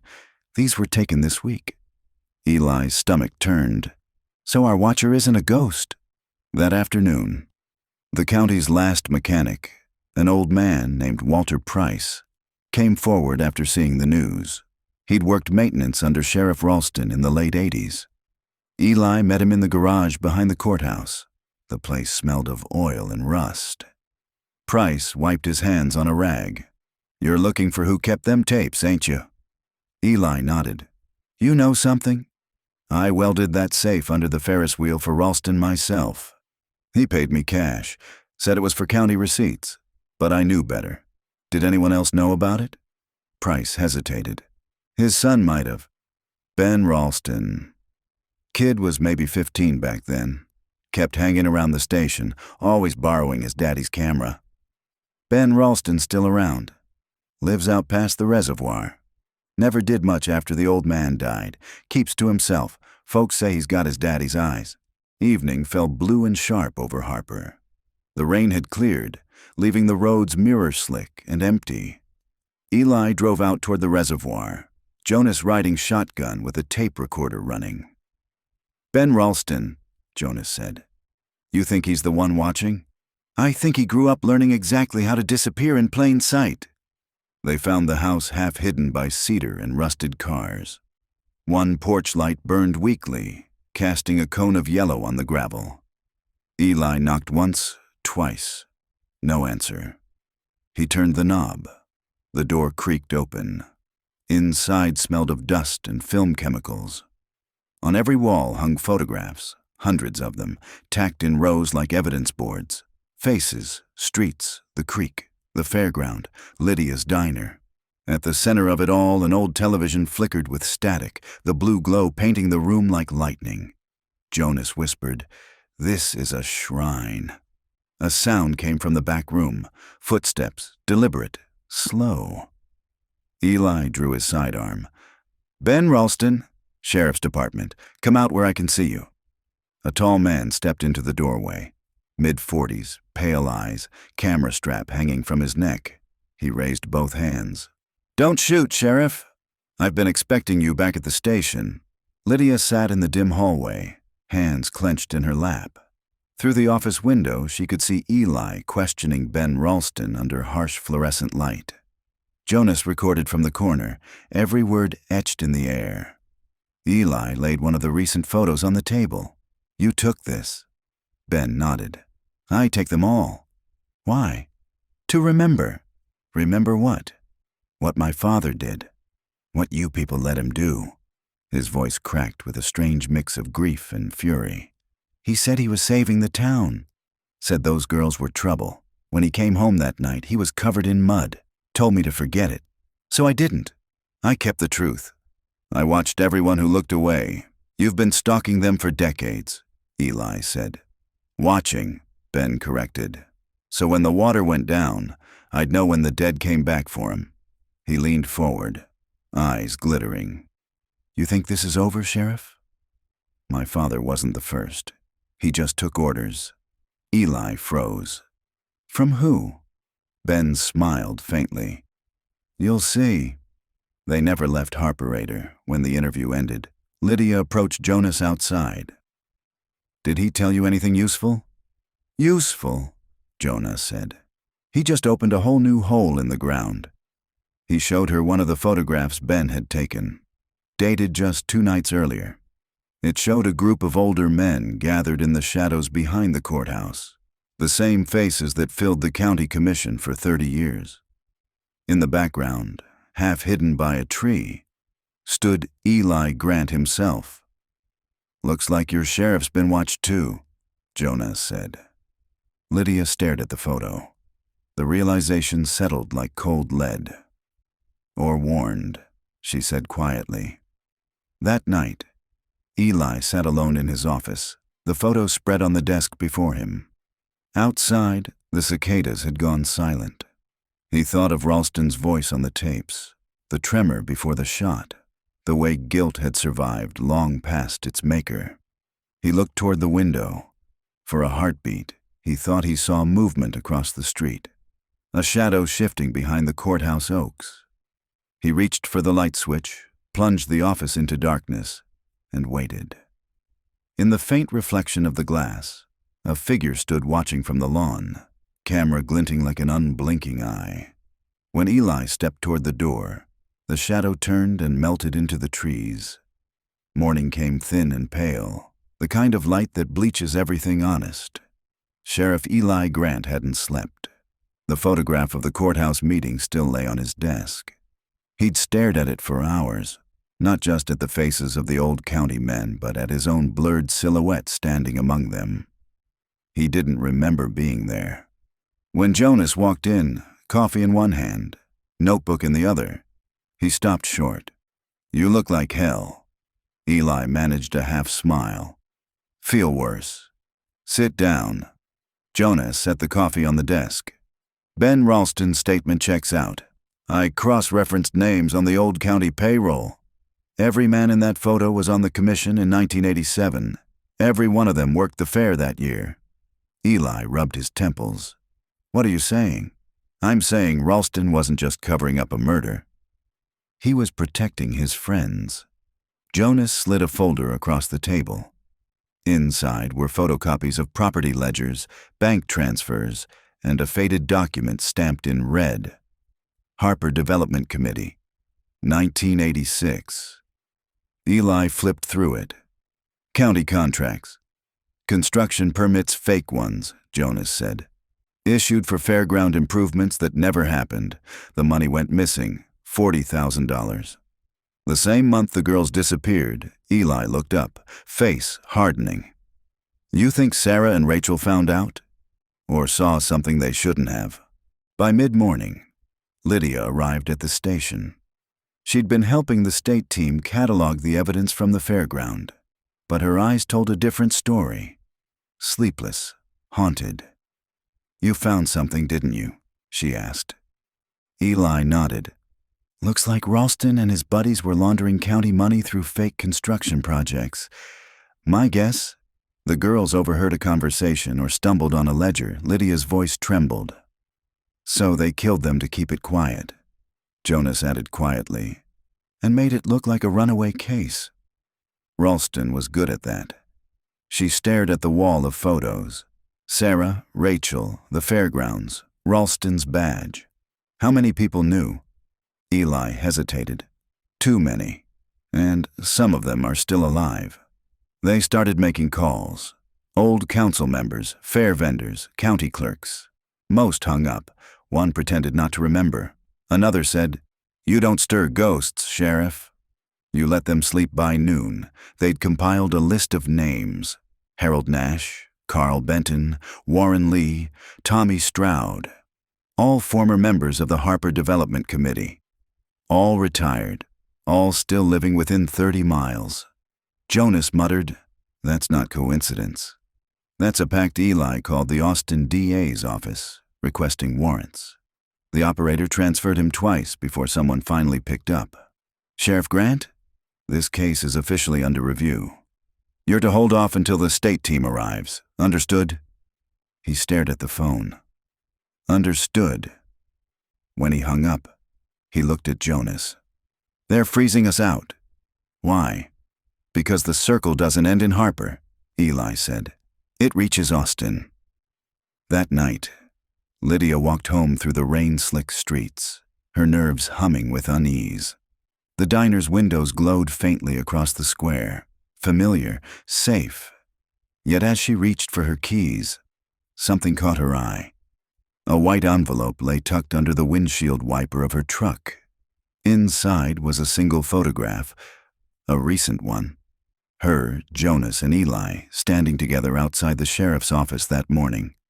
Scrawled on the back in shaky pen, "He's one of us." She froze.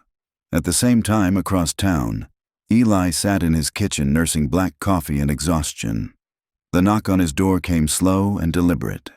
When he opened it, 3 men stood on the porch, older, clean-shaven, dressed like bankers or deacons. Faces he recognized from the courthouse photo. "Evening, Sheriff," the tallest said. "Mind if we come in?" Eli stepped aside, every instinct screaming. They entered quietly, hats in hand, movements practiced. "We appreciate what you've done for this town," the tall man began. "Keeping the peace, keeping our name out of the papers. But it's time to stop digging. You've found enough bones for one lifetime." Eli's jaw tightened. "Those girls deserve the truth." "They got it," the man said softly. Ralston acted alone. "Let it rest." He laid a sealed envelope on the table. "There's a promotion waiting for you in Austin if you close the case. Call it gratitude. Eli didn't touch it. And if I don't," the man's smile never reached his eyes, "then you'll end up like the last sheriff who went looking for ghosts." They left without another word.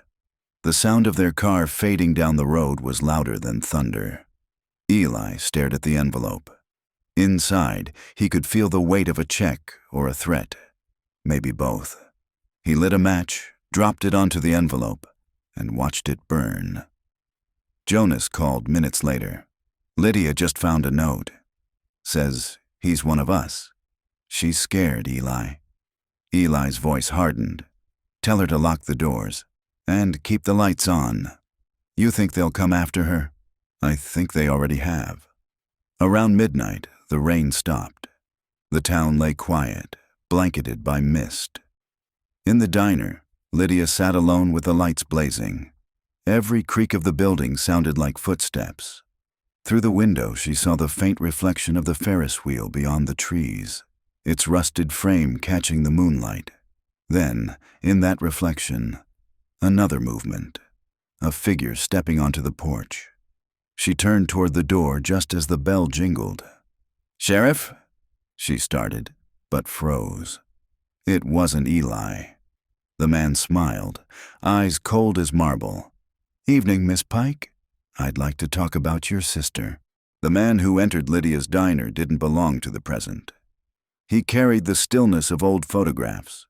Crisp shirt under a weathered coat, hair slicked back like a preacher's, his smile thin and rehearsed. The kind of man Harper County had always trusted without question. He closed the door gently behind him. Rainwater dripped from his boots, darkening the tile. "You're Lydia Pike," he said. His voice was soft, measured, almost kind. "You look just like your sister." Lydia's throat tightened. "Who are you?" He ignored the question, stepping closer. Rachel had spirit. She wanted to tell the truth. She didn't understand that truth can kill a town faster than any gun. Lydia reached for the counter, steadying herself. "You were one of them." He smiled faintly. "One of us, yes. But we didn't mean for it to go that far. Tom, he lost control. Thought he was saving us all. You murdered them." He shook his head slowly. "No, Miss Pike. I kept the peace. That's what men like me have done here for 100 years. Her hand brushed the edge of the phone behind the register. He noticed. "Don't," he said quietly. "You call the sheriff, and this town burns." You don't want that. Lydia stared at him. Maybe it should. For a moment, something flickered in his eyes. Surprise, maybe admiration. Then his expression hardened. "You sound just like Rachel." Across town, Sheriff Eli Grant's phone rang once, twice, then cut off. A chill ran through him. He was already halfway to the cruiser when Jonas appeared in the doorway. "Where are you going?" "Diner," Eli said, grabbing his jacket. "She's not answering." Jonas grabbed his camera and followed. "If this is what I think it is, we need proof." In the diner, the stranger sat at the counter now, speaking softly while Lydia stood rigid behind it. "Do you know what happens when you dig too deep?" he asked. "The ground collapses. People get buried that don't deserve to." Lydia met his gaze. "You mean you?" He chuckled. "Oh, I've already been buried, Miss Pike." You just don't know it yet. Headlights swept across the windows. Eli's cruiser. The man turned, his smile fading. "Well," he said, "seems our time's up." He slipped something from his coat pocket, a small flash drive sealed in a plastic sleeve, and set it on the counter. "For the sheriff. Tell him the circle's not a town, it's a trade." Everyone sells something. Before she could react, he stepped back, pushed open the door, and vanished into the mist. By the time Eli burst in, gun drawn, Lydia was trembling, clutching the counter for balance. "He was here," she said. "Said he was part of it." Left this, she handed him the drive. Jonas arrived seconds later, breathless. "Did you see him?" Eli shook his head. "No car, no tracks, like he walked straight out of a grave." At the station, the flash drive revealed a single file, a video clip, time-stamped April 3rd, 2009. Eli played it on the office computer. A grainy image appeared, a basement room lit by a single bulb. In the center sat Ben Ralston, younger, thinner, eyes wide with fear. Across from him stood the same stranger from the diner, older now, speaking into the camera. "This is proof," the man said. "If anything happens to me, you'll know who ran the circle. Harper's sins go beyond the creek. They run through the courthouse, through the church, through the bloodline. It doesn't end with Tom." He leaned close to the lens. "It ends with his son." The video cut to black. Jonas whispered, "Ben." Eli sat back slowly. "No, this doesn't make sense." "Ben exposed them, or he pretended to," Jonas said. "Maybe the son picked up where the father left off." Lydia shook her head.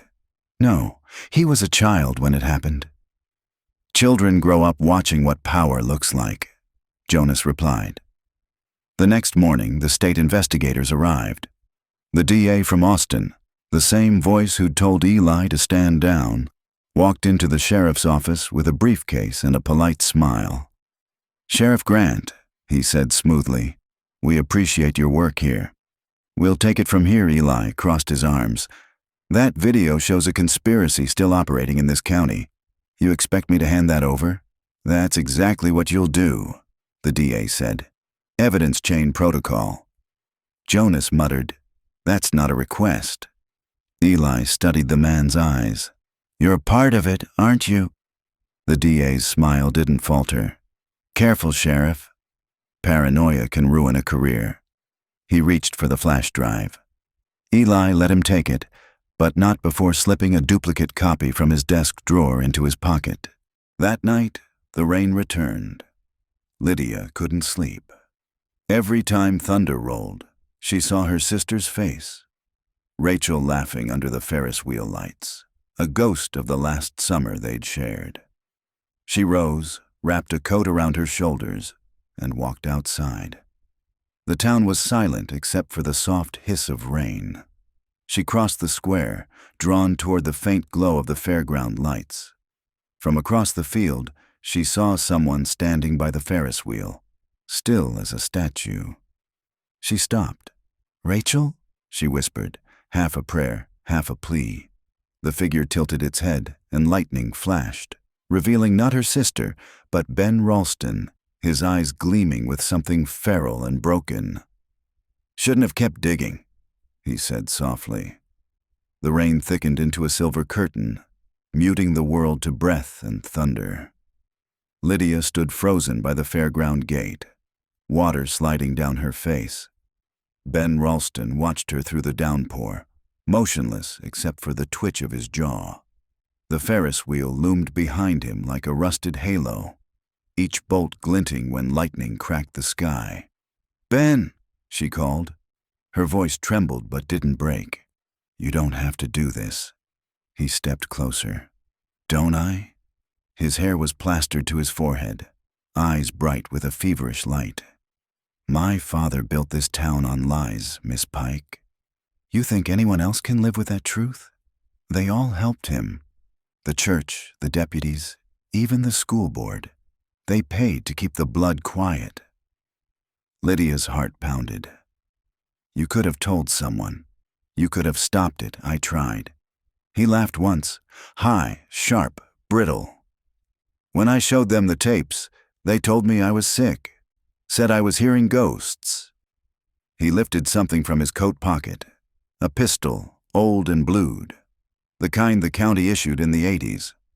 The lightning flashed again, and Lydia saw the initials carved into the grip. T.R. Tom Ralston. You kept his gun, she whispered. I kept everything, Ben said, because no one else would remember.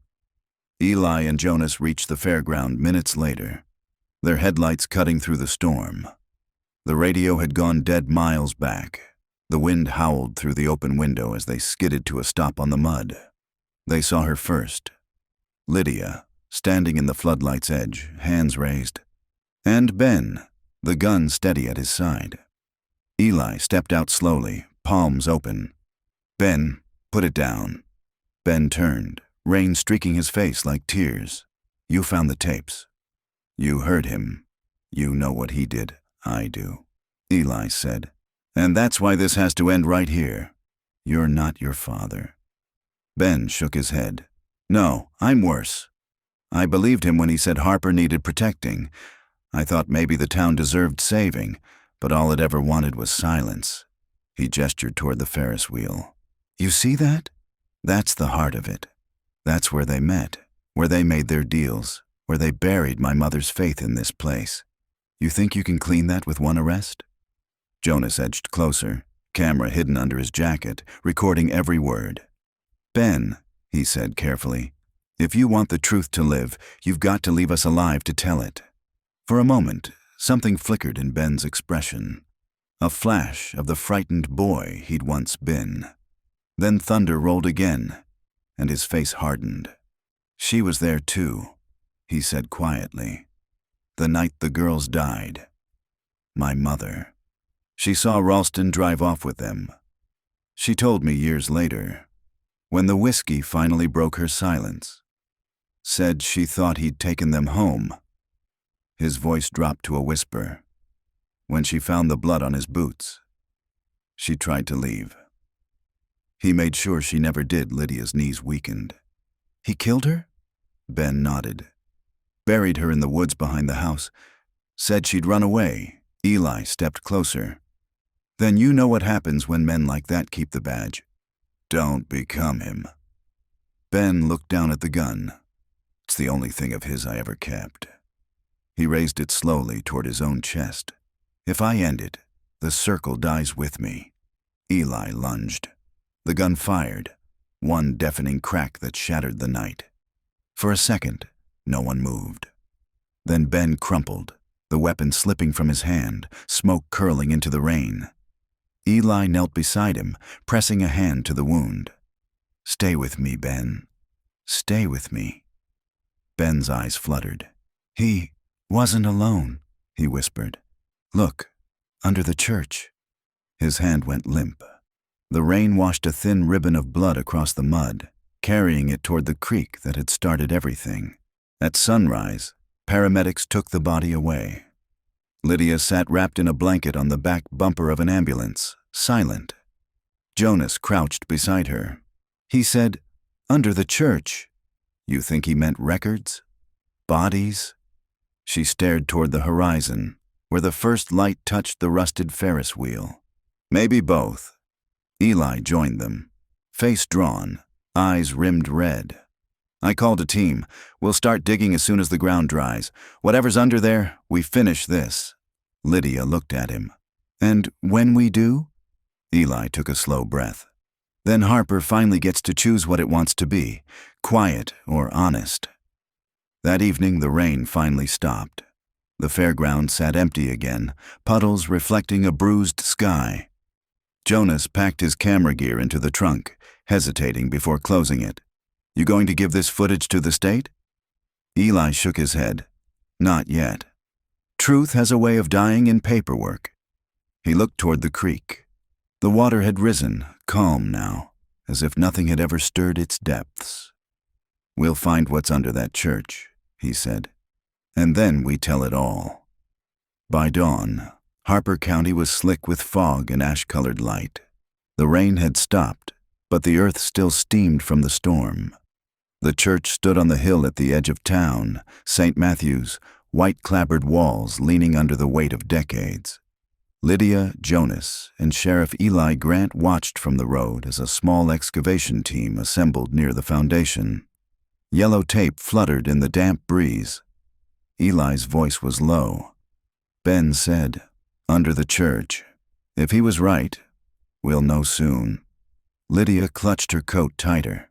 He was right about everything else. Jonas lifted his camera. "You sure you want this on record?" Eli nodded. "If we're digging up ghosts, we're not burying them again." The first shovels broke ground at 8:10 a.m. The soil was heavy and dark, soaked through. A few minutes in, one worker's spade hit something hollow. Wood, then concrete. Eli crouched beside the hole. "Careful. Widen it." They scraped away the mud until a trap door emerged. Old, reinforced with rusted hinges. A chain had once been looped through the handle and padlocked, but the metal was corroded, brittle as bone. One of the deputies pried it open. The smell hit them first, damp earth and rot, sealed for decades. Jonas gagged softly behind his camera. Lydia whispered, "Oh my God." A narrow stairway descended into the darkness below the church. The air that rose out of it was cold, still, untouched by time. Eli flicked on his flashlight. The beam sliced through the dust. "Stay behind me." The steps creaked under their weight. At the bottom, the tunnel opened into a low brick chamber lit only by their flashlights. The floor was packed earth. Wooden crosses leaned against the walls, dozens of them, each carved with initials. Lydia knelt to trace one, R.P. Rachel Pike, next to it, S.M. Sarah Miller. Jonas panned the camera slowly. There must be 20, maybe more. Eli moved to the far wall. In the beam of his light, a table appeared. Steel legs, stained surface. A collection of ledgers sat stacked neatly beside it, bound in twine. He flipped one open. Handwritten entries in neat cursive filled the pages. Donation, Harper Development Committee expenditure, discretionary maintenance, St. Matthew's witness, TRWL-CB. Eli's voice shook. "These are payoffs." Every payment for silence, Lydia's breath came shallow. So the church was the Circle's vault. This is where they kept their records. And they're dead. From the corner of the chamber came a faint sound, metal shifting like a chain dragged across stone. Eli raised his light. A second door, half hidden behind an old baptismal font, stood slightly ajar. Beyond it, another small room. Inside were boxes, dozens of VHS tapes, their labels faded but legible under dust. 1987 Fairgrounds, Ralston, Nash. Street, Trial Prep, 1988, Private. Jonas whispered, "Every meeting, every confession." "They filmed it," Eli nodded grimly. "Ben's proof. This is what his father used to control them." He turned toward the stairs. "Bag everything. We take it all to Austin." Lydia lingered by the crosses, her hand brushing the one marked RP. She whispered, "You can rest now, Rachel." By mid-afternoon, the site buzzed with officers and media trucks. Word had spread. The town that had whispered for 38 years now stood in stunned silence on the hill, watching the past come out of the ground. Jonas filmed everything, his lens trembling slightly. "You ever seen anything like this?" he asked a deputy. The deputy shook his head. "Not in this lifetime." At sunset, Eli stood at the edge of the excavation pit, staring down into the dark mouth of the cellar. The DA from Austin arrived in a black sedan, flanked by suits. He looked pale, drawn, not so smooth now. "You dug too deep, Sheriff," he said quietly. "You've opened something that won't close." Eli faced him. "Good. Maybe it's time everyone saw what's been rotting under their feet." The DA hesitated, then sighed. "You'll have protection. There are names in those ledgers that reach higher than this county. You'll be getting calls from Washington." Eli didn't answer. He just turned and walked back toward the church. Night fell. The news crews packed up, leaving the town hushed and raw.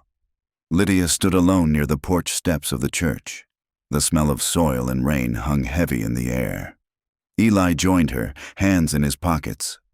She would have liked this, Lydia said softly. Rachel. The truth out in the open. He nodded. It doesn't bring her back, but it stops the lies. Jonas approached, holding his camera. Everything's backed up. The footage, the files, the ledgers. Nothing disappears this time. Good, Eli said. The three of them stood in silence, listening to the wind move through the pines. For the first time, Harper County sounded like an honest place. Not peaceful, but unburdened. 2 months later, Harper County looked different under the same Texas sun. The courthouse lawn, once the stage for whispers and denials, now bore a bronze plaque inscribed with the names of every known victim found beneath St. Matthew's Church. Fresh flowers were always there, sometimes left by strangers, sometimes by Lydia Pike, who still visited every Sunday morning before opening the diner. The news vans had long gone.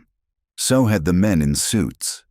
But the echoes of what they unearthed lingered like humidity in the air. Heavy, invisible, everywhere. Eli Grant was still sheriff, though he'd turned down the promotion to Austin. The governor's office had called it commendable restraint. He called it unfinished business. He spent most of his days combing through archives, identifying the initials carved into those crude wooden crosses.